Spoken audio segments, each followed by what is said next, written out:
उसमें से 95,000 बच्चा ऐसा है जो जॉब छोड़ के इसकी तैयारी कर रहा है। अगर ये 1 साल पहले बता दिया होता, 6 महीने पहले बताते, तो हम जॉब क्यों छोड़ते? हम अपना हक मांगते हैं, हम अपना हक मांगते हैं, किसी से भीख मांगते हैं। हम हजारों लड़के लड़कियां गुरुद्वारे में पिछले 20-25 दिन से रुके हुए हैं।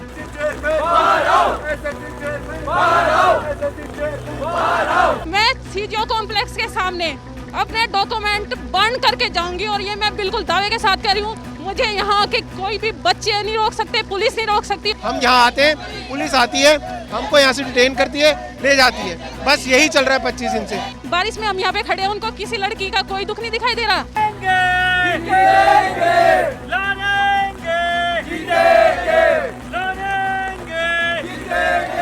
दिल्ली की तेज बारिश से हम आपको तस्वीरें दिखा रहे हैं। लोधी रोड पर एसएससी सीजीएल छात्रों का प्रदर्शन इस वक्त चल रहा है। पिछले हफ्ते आप जानते हैं कि तेज धूप में छात्र प्रदर्शन कर रहे थे और आज जब दिल्ली में मौसम का मिजाज बदल गया है, बारिश हो रही है, इस बीच भी ये छात्र यहाँ पर अपने प्रदर्शन पर जुटे हुए हैं।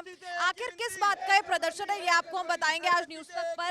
एक एक करके स्टूडेंट से यहाँ पर बात करेंगे। आपका नाम? पवन बढ़ाना नाम है मेरा। एसएससी सीजीएल, सबसे पहले तो बता दीजिए ऑडियंस को क्या है और आप किस बात की मांग कर रहे हैं, क्योंकि ये जो आपने देखा है कि न्यूज तक पे रिपोर्ट्स हमने आपको दिखाई है, एज रेकनिंग से रिलेटेड जो इनका मुद्दा है, क्या कुछ आपकी मांग? मैम देखिए क्या है कि हमारी जो अभी एज है ना वो 29 है, लेकिन अकॉर्डिंग टू एसएससी वो 30 हो चुकी है। 7 महीने का गैप आ रहा है हमें। अगर ये 1 अगस्त करते हैं, पहले 1 जनवरी से हुआ करता था। हम कोई गलत डिमांड नहीं कर रहे हैं। अब इन्होंने बिना नोटिस के कोई नोटिस नहीं दिया। कम से कम हमको ये पहले तो बता देते। इसमें से करीब 95,000 हमने सर्वे कराया एक, उसमें से 95,000 बच्चा ऐसा है जो जॉब छोड़ के इसकी तैयारी कर रहा है। अगर ये 1 साल पहले बता दिया होता, 6 महीने पहले बताते, तो हम जॉब क्यों छोड़ते? तो हम सिर्फ एसएससी और एसएससी चेयरमैन मिल तक नहीं रहे। हम लोगों को बोलते हैं यू आर अनएजुकेटेड। आपको लगता है जो बच्चा ग्रेजुएशन कर रहा है, जिन्होंने पोस्ट ग्रेजुएशन कर रहा है, इतने टाइम से प्रिपरेशन कर रहा है, क्या हम अनएजुकेटेड दिखाई देते हैं उन लोगों को? तो हम ये चाहते हैं एसएससी चेयरमैन से कि हमारा जो 7 महीने का जो आप गैप दिखा रहे हैं ना, जबकि हम 29 के और अकॉर्डिंग टू यू 30 के हो जाते हैं, ये कौन सा रूल है?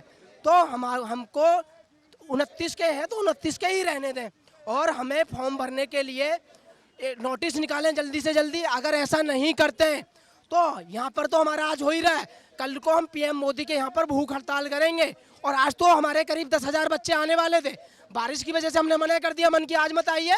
और इन लोगों ने भी बोला आप कम बच्चे, तो इस वजह से हम बच्चे नहीं ले गए हैं। कल कम से कम भी लाखों की तादाद में पीएम मोदी के हाउस पर हम लोग पहुँचने वाले हैं।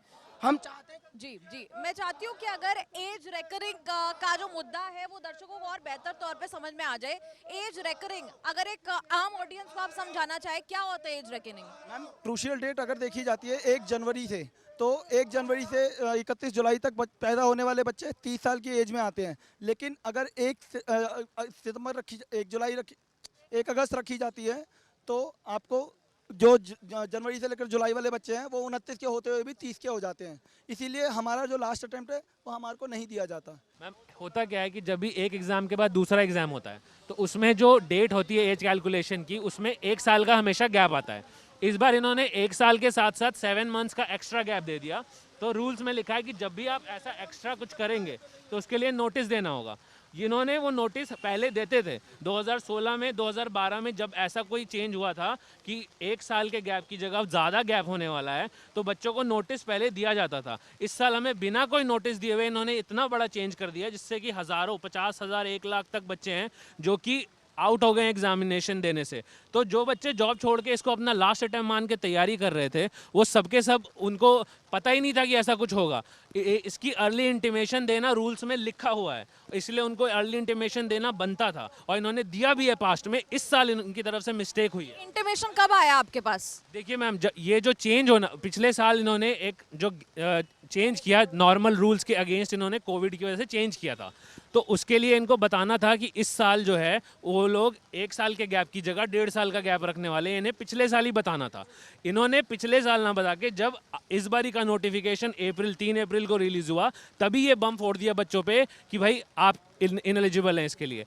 ये कहाँ, बिल्कुल भी कॉमन सेंस से परे है। क्योंकि आप अगर ऐसा कोई बड़ा चेंज कर रहे हैं तो बच्चों को प्रीवियसली पहले ही बताना होगा, पिछले साल ही जब आपने चेंज कर दिया था कि भाई हम ऐसा अगले साल करने वाले हैं, आप प्रिपेयर्ड रहिए। 2016 का केस मतलब प्रिपरेशन का कोई टाइम नहीं दिया, अचानक से ये जो एज